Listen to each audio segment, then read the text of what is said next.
I decided to take the 99 articles of GDPR and distill them into 10 areas.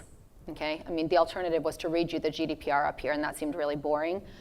So what I wanted to do was give you a way to think about the GDPR through the lens of 10 different categories and be able to easily say to myself, or to yourself when you go back to your companies, here are the things I might need to think about, or here's the things that I don't have to think about at all.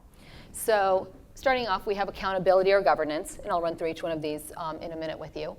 And that's really about governing. How does the organization govern the data and the requirements around GDPR?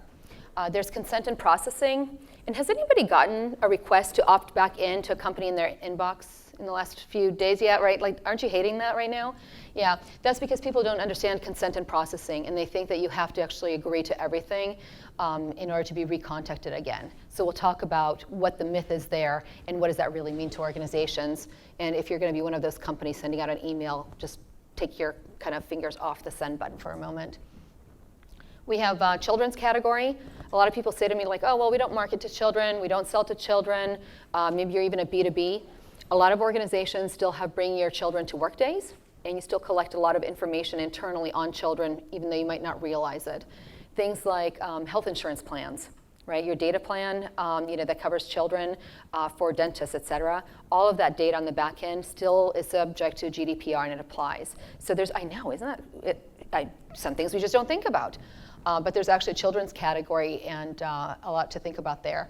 You've got notifications, and I'll explain what that is. It's fairly straightforward. It really relates back to, are you telling people what you're doing with their data, who's going to have access to it, and what they can and can't do with that data, namely things like get access to it themselves and correct it or erase it. Which leads into data rights and procedures, meaning what does a user's data, who does it really belong to, and what is the life cycle around that.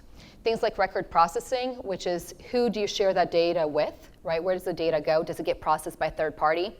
I was listening this morning to one of the speakers talking. He said, oh, all you have to do is ingest the data. We'll do the ETL, and we'll do these really great graphs. And I'm like, well, that's awesome, but how are you going to keep all of that data separate, right? And make sure that we can actually trace the data back when somebody says, hey, delete my data, or be able to actually understand where we sent the data to in the first place. And so that's what record processing is all about. Privacy design, go into greater detail on that as well, but it's really about, are you thinking about privacy when you're coming up with new solutions, right? And for most part, if it sounds creepy to you when you say it out loud, like we shouldn't be doing that with data, chances are you probably shouldn't be doing that with the data. But if it sounds like something you'd want to actually tell your mom you're doing with the data and or share it in public, then it might actually be okay. But the idea is, let's think about that as we actually start building out systems or doing things with the data itself. Data breach notification. Does everybody have their data located in the US and deal with US customers or US citizens? Can you raise your hand? Yeah? Okay. So for everybody else who did not raise your hand, whose data do you deal with? Like this table here, because you look very friendly and you're still smiling. It's US, we are trying not to speak up. Okay, so you have that as well. Did you actually know that data breach notifications are now present in all 50 states in the US? Everybody know that?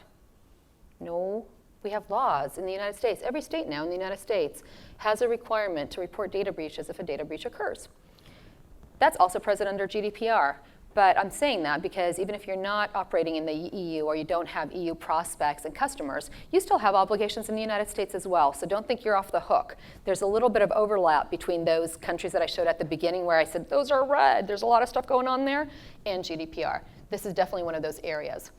Data localization, I mentioned there's countries out there that already have data localization on the books, even more so depending on which industry you're in, especially things like banking or healthcare. That's a really hot topic. GDPR introduces more requirements and regulations around that. And then contracting and procurement. It's kind of like the children's part. Nobody ever thinks about contracting procurement, but those are the ones that can come back and bite you where it hurts the most.